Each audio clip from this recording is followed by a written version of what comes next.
What is happening? I'm N64 Josh, and this is episode 307 of the Nintendo Powercast. I'm your host. Wait, I've done this so long I mixed it up. I usually say it's episode and then I'm the host, but you know what? It's 9 a.m. for me. It's a little early, and it's Mario Day. It's Mario Day, and we got a very special guest, Kyle Driver. What's up, dude? Hey, how's it going? It is Mario Day. I just realized that. Yeah, it's Mario Day. My goal almost every year is to try to get a gallon of milk that has the March 10th expiration date. I love it. But I strike out because I'm not just going to go and get a gallon of milk if I don't need it. Although, I mean, come on. For the meme, I guess. But yeah, no, it's we didn't get one this year, but it's generally a goal that I try to get the March 10th expiration date on the gallon of milk because it says Mario on it. There you go. Dude, that's great. I love it.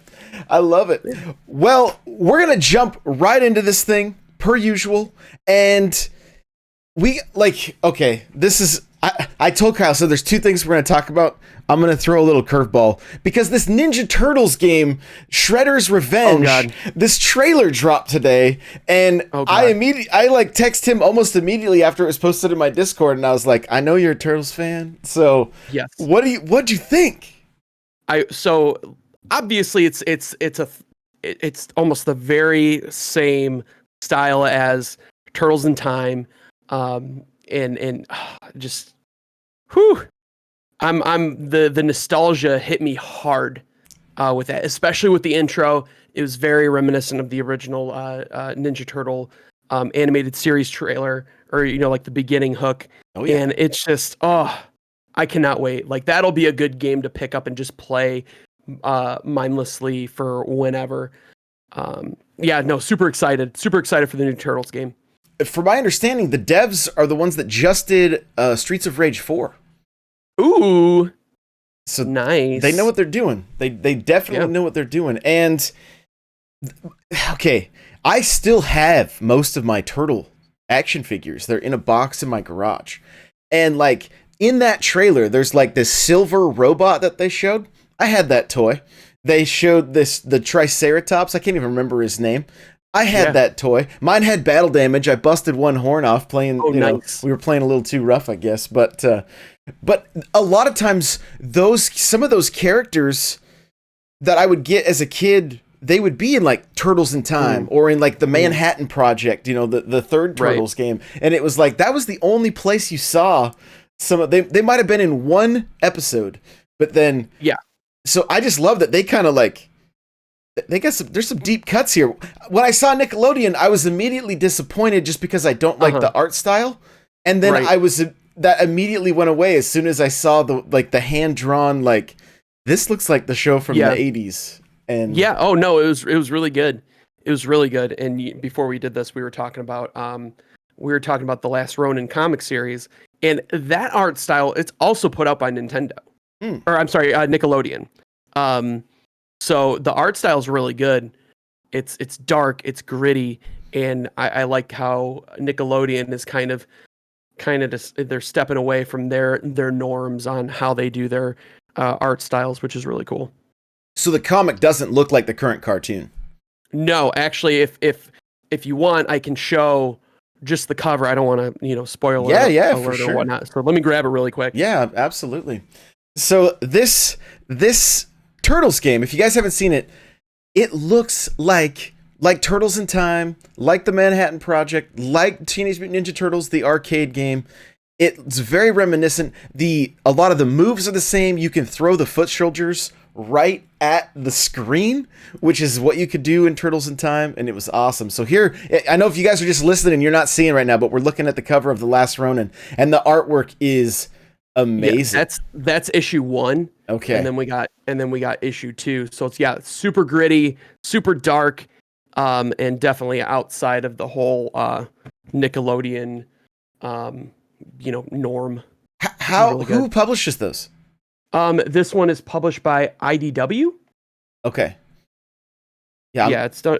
IDW is the publisher. Before we started, I was trying to sign into my Comixology app to see if they were on there or not, and I would like to read those. I have. They're so good. I have the reprint of the first. I believe it's the first 4 original Turtles comics. Ooh.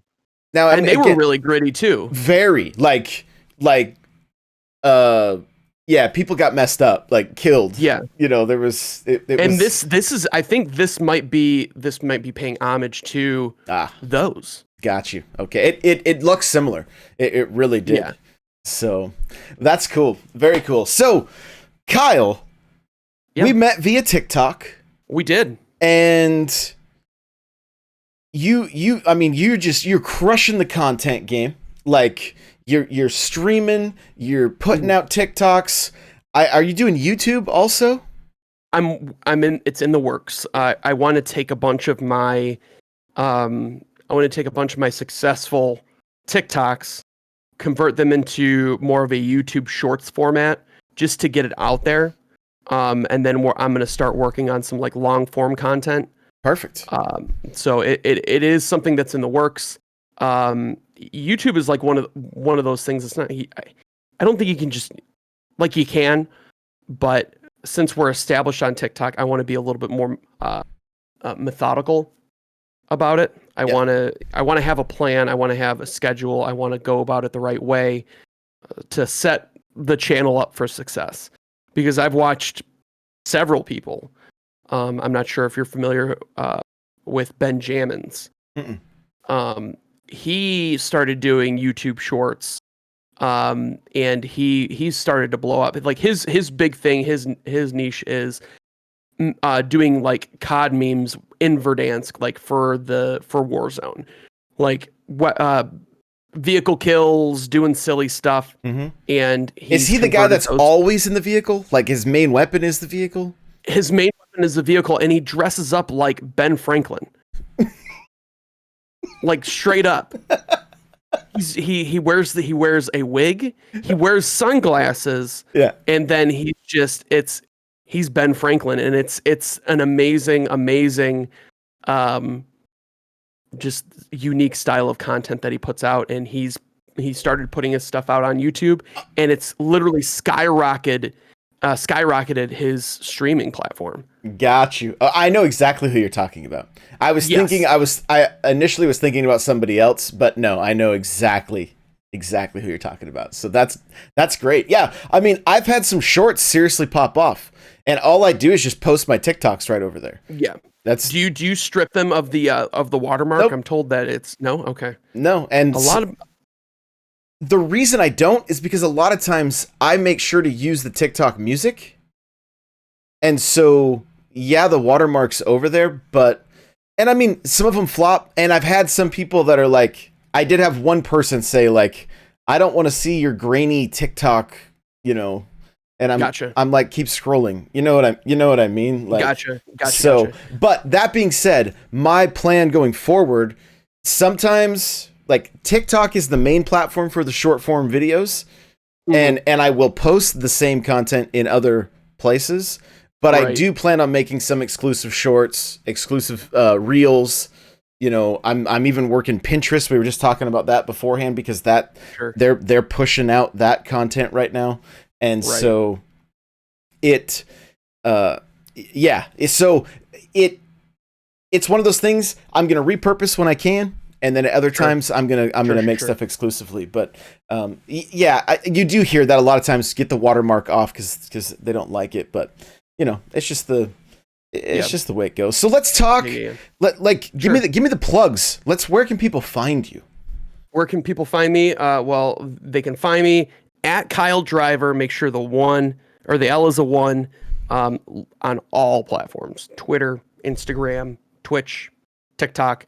I was fortunate enough to be able to get my handle the same across all platforms. So that's I'm easy to find. Heck, there's even a KyleDriver.com. There you go. I like to hear that. That's great. Yeah. That's awesome. Very good stuff.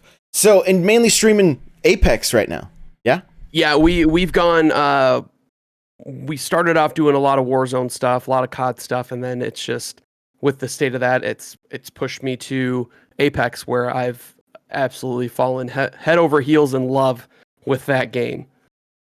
It's so good. Which is going to be our main topic today. But before we do that, let's hear a little bit about your history. You got a little bit of a Nintendo history, right? Like I do. Yeah. Like that's my start. That's like almost my inception into gaming. Now, before I could walk, there was the Atari 2600, but I don't really remember much of that. But when my dad got an NES, that it was game over at that point. I had I'd say most of the Nintendo systems. The only one that I never got my hands on was the SNES. What? Yeah, I know. It was like a weird jump, and we fall victim to what our parents get. My dad, low key gamer. He he got what he wanted, and I would just be happy to play with whatever was there. So it went NES. So it went Atari, NES, Sega Genesis. Okay. Then Nintendo 64. Interesting. And then we had the Game Boy, we had the Advance, we had the SP, we had the DS, we had the GameCube. We had a Wii. We didn't get the Wii U, but I now have a Switch. So we've gone up.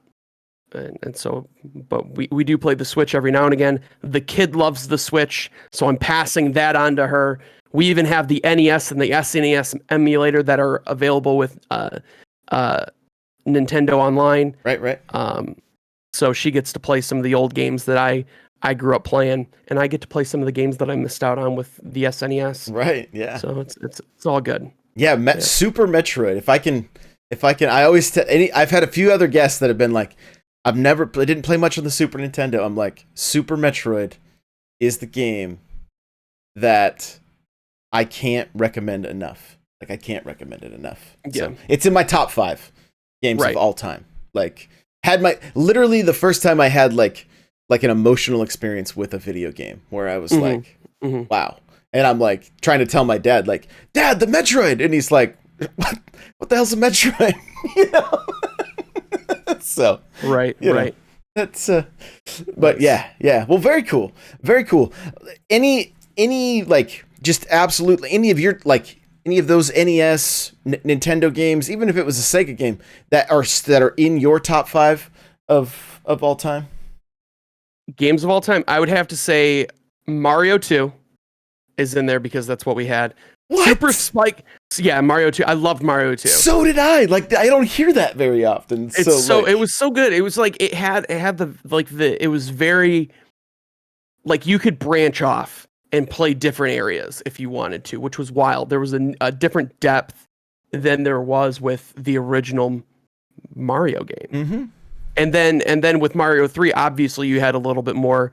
The levels were the way they had the levels planned out were a little bit different. But yeah, Mario 2 was great. I love and will always love the World Cup soccer and Super Spike volleyball combo. Loved it. Yeah. And it took me almost 20 years to figure out that if you tapped the spike button, it would power up. And I didn't know that for years.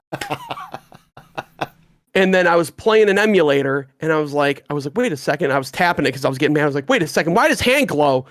And then I was, you got to be kidding me. Oh wow! I could have been the best ever. Yeah. But no, 20 years. There you go. Well, that's very cool to hear. I love the music for Super Mario Brothers 2. Like it was great. Yeah, it is a huge nostalgia thing for me. That whole time in my life, the hype. There was no internet. We had like the first Nintendo Power came out with the clay looking Mario, and that was to promote Super Mario Brothers 2, and just the playground was all a buzz. Like it was just such a great time, and it's a game I try to beat at least once a year. And I do that because my best friend at the time when that game came out, he passed away when we were 19. And so I kind of actually play that game as just a way to kind of, remember him. So it's cool. Absolutely. Apex has hit the Switch. I was streaming it last night. You probably played it a little bit on the Switch, I'm guessing. I did. Yeah. I did. And I want to be fair, and I was talking about this with John last night.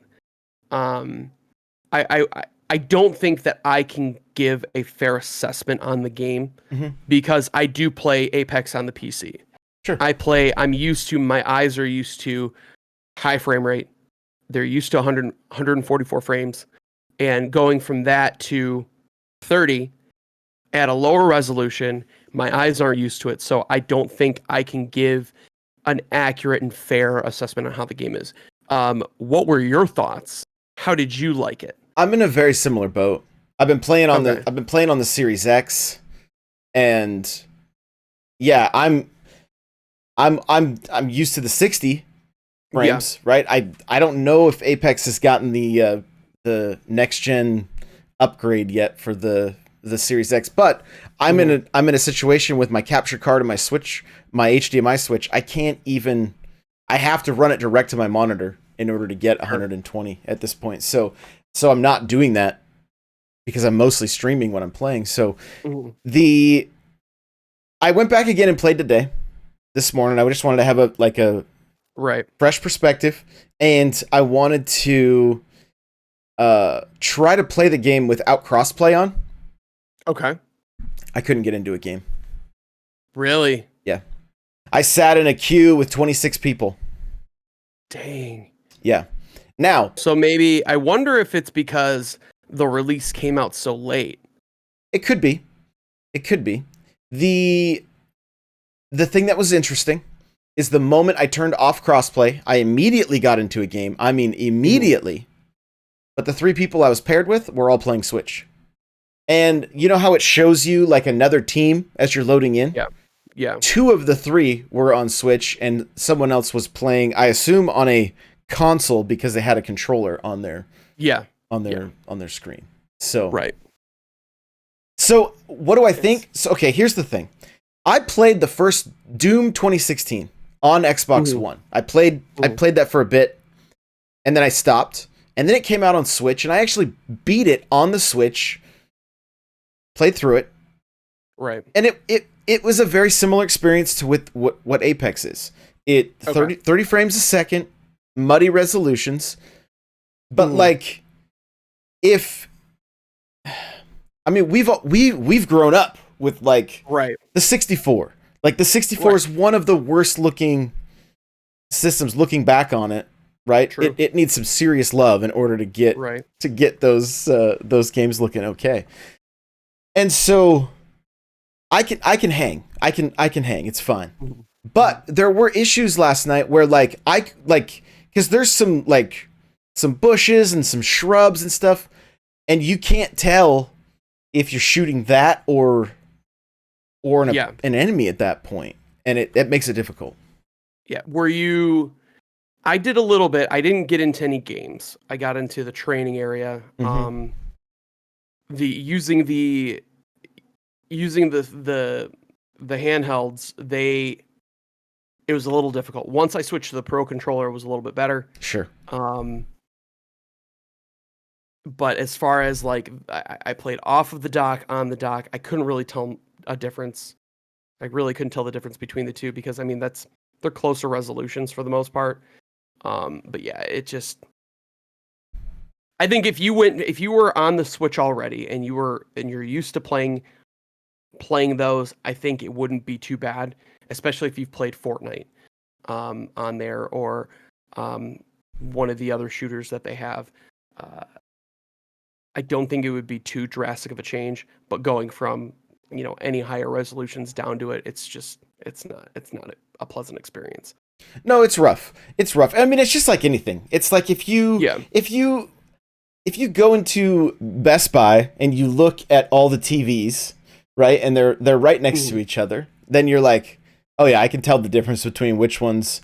But then when you go home and you're watching your TV, you're kind of like, no, it looks fine. It looks good. But like, you start comparing. I mean, what's weird, I got the 1080p TV down in my living room, but I've started playing on this 4K monitor, Mhm. Now I go downstairs. I'm like, how is this looking blurry to me? This isn't.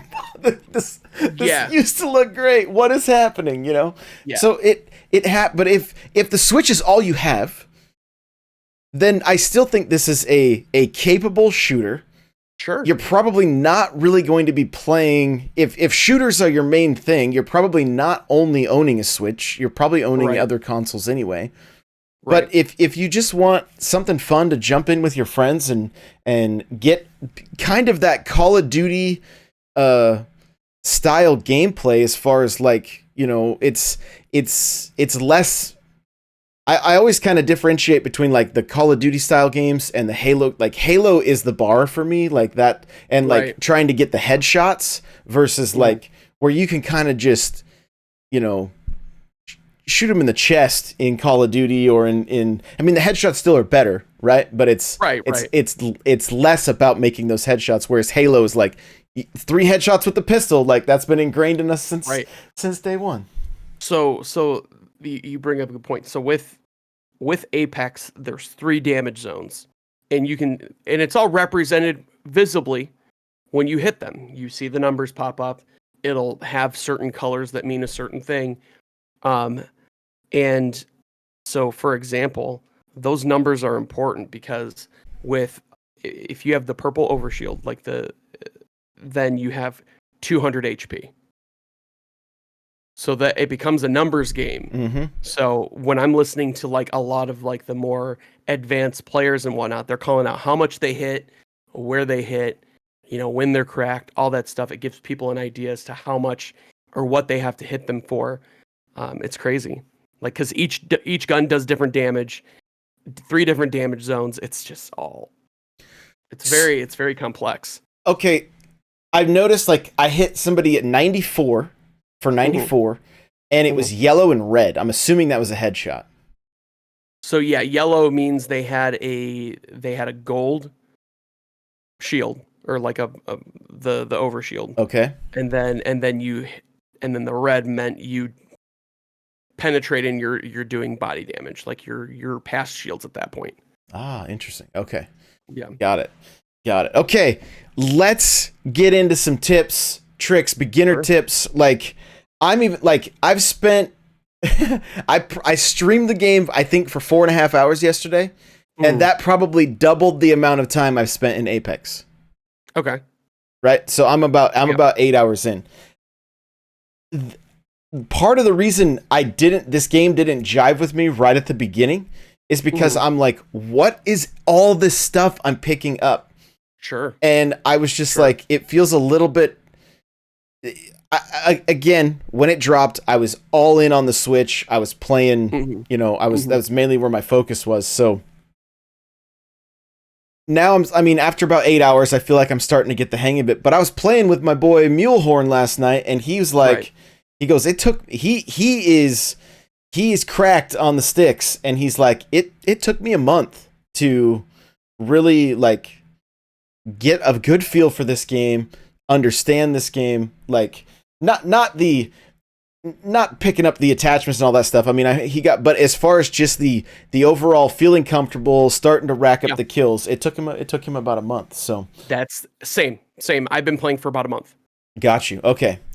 So I'm still new. I can give you a newbie's perspective from a newbie. Awesome. I love it. Because there's going to be people listening to this that are playing this on the Switch for the first time, and you know. So let's start breaking it down. When Kyle Driver drops in, what is Kyle Driver looking for?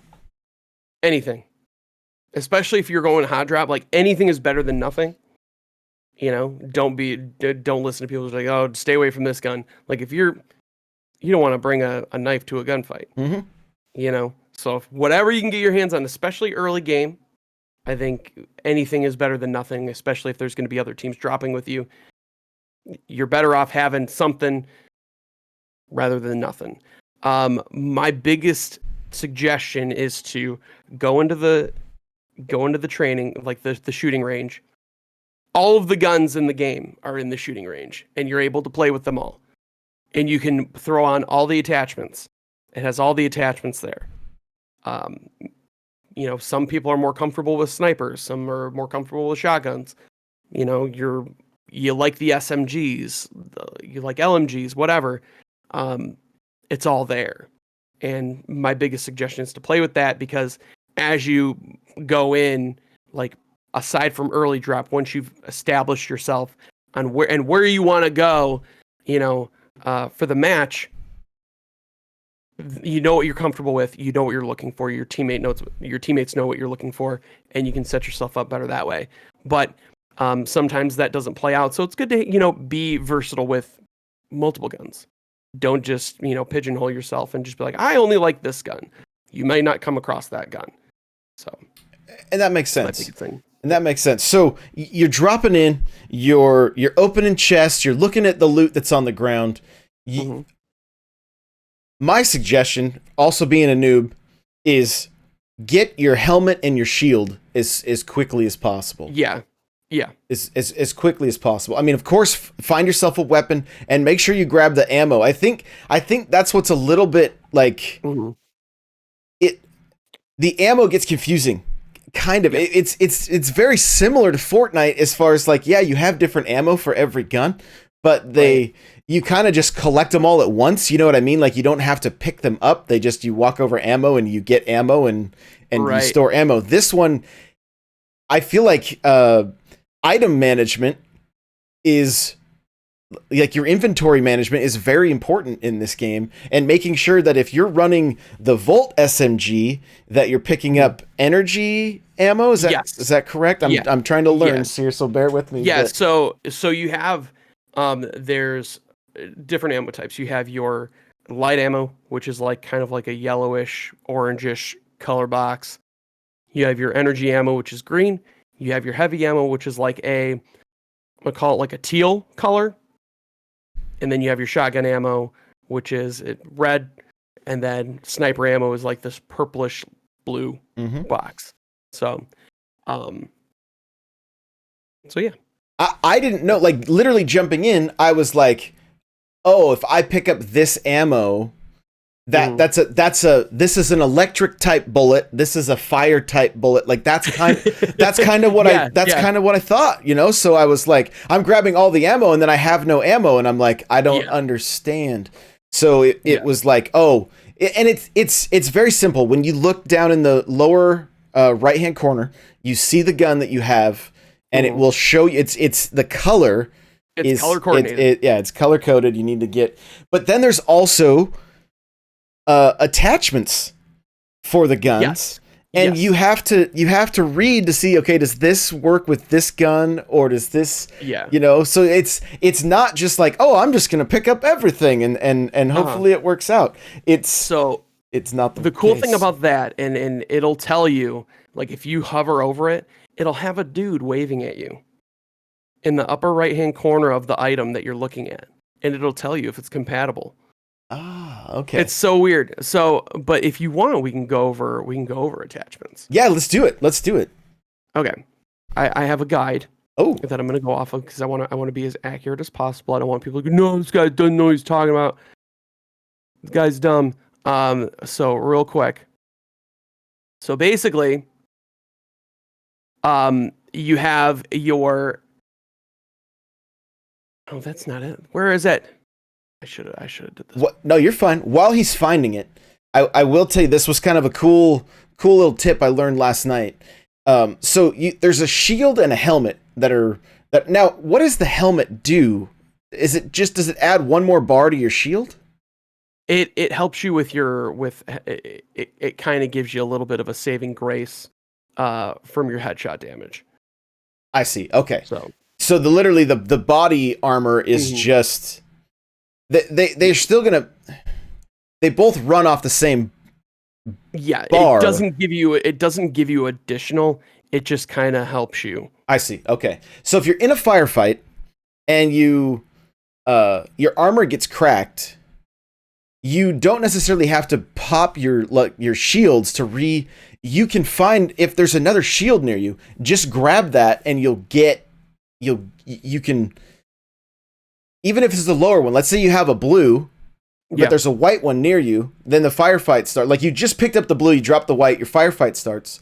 If you're completely cracked, just go grab the white. You'll at least have two shields. Finish your fight, get your blue back, and then recharge your shields. And I was like, oh, that's kind of that was helpful, you know. Yeah, the white shields give you 50 HP. They give you 50 HP.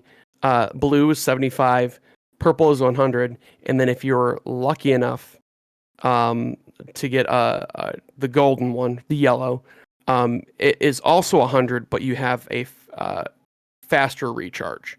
So like you have so basically like your shield recharges faster. Got you. Okay.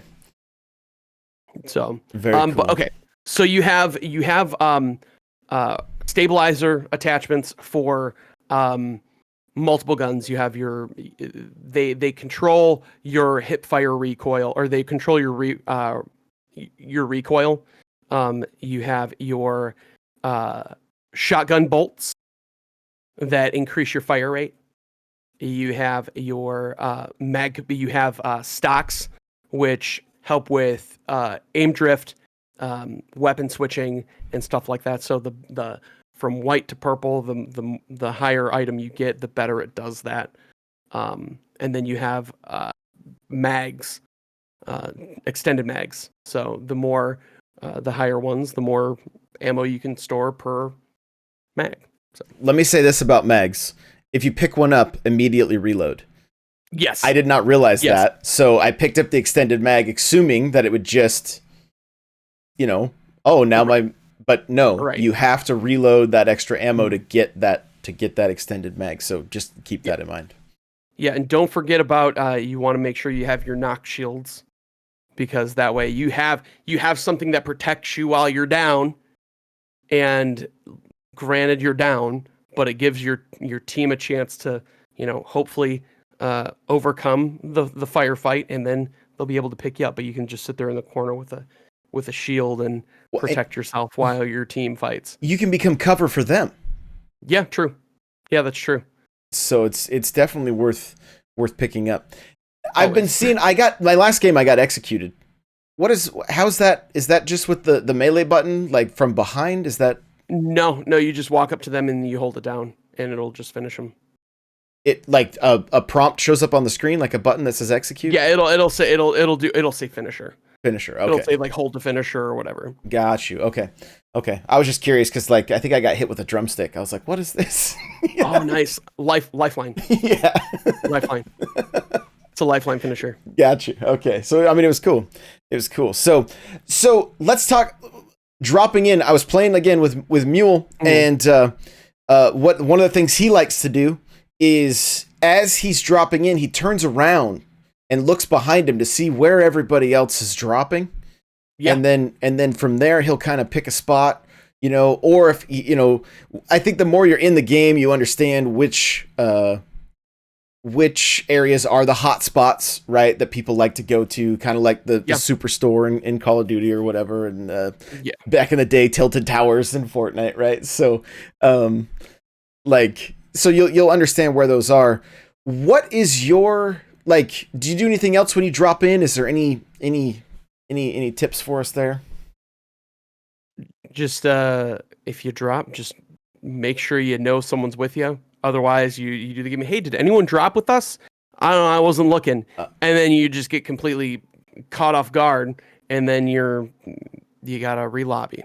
Yeah. You gotta go back to the lobby screen. Yeah, which is no fun. So always pay attention. Situational awareness is important in the game, especially when you have the legends and they all have their specific abilities. You don't want to get scanned by a bloodhound and you're like, wait, what the heck? There's another team here, and then you're dead. Right. So yeah, and we were playing, I was bloodhound, and I can't remember, he was playing as the I think he was able to throw smoke, and so he would throw smoke and I would scan so that we could see where they were. It was kind of one of our strats that we were doing. Yeah.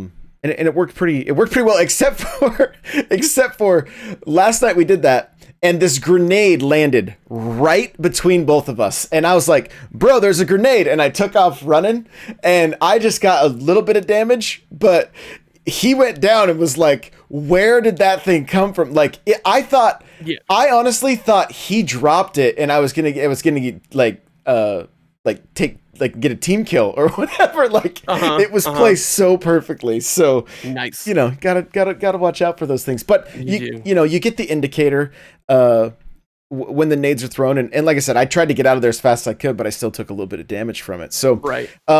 How do you like to move on the map? Like a lot of times, and some of the lingo that I'm picking up, third party, right? Like where two teams are engaged and you get to, what I like to say clever girl, like from Jurassic Park, right? Yeah, like 100%. You get to clever girl them where you get to come in from the side while they're not looking at you. So that you'll hear the term third party a lot.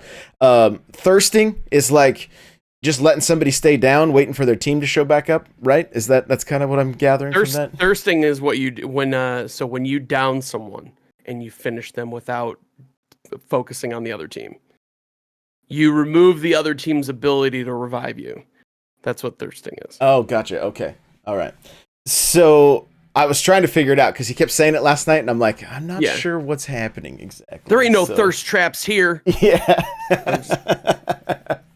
So no, that's like a big thing, and coming from, I mean, and a lot of these terms are interchangeable. So if you play Call of Duty or whatever, like when you down someone and you finish them off, instead of allowing an opportunity for them to be revived by a teammate, you just finish the job. You thirst them. Gotcha. So, but let's talk about map movement. Like, do you like to move in a certain way? And the other thing I think is worth noting that if you're playing, especially without comms, use your ping. Like ping is key, and the ping system in Apex is really, really good. Very good. Very good. It's really good. So even when I'm doing like pickup groups, I don't have to be on comms. You can communicate very well with pings. The ping system's really good. But as far as like map movements and stuff like that, generally, depending on where we're dropping, like if we're dropping outside of circle, I like to rotate depending on where the circle's closing in. Whatever gives us the most space between the ring flare and the circle is generally wherever. That's where we will rotate, wherever we have the most space. So it just gives us a little bit more wiggle room. But yeah, or sometimes we'll go gung ho and we'll just run right into the circle and see what happens. It all depends.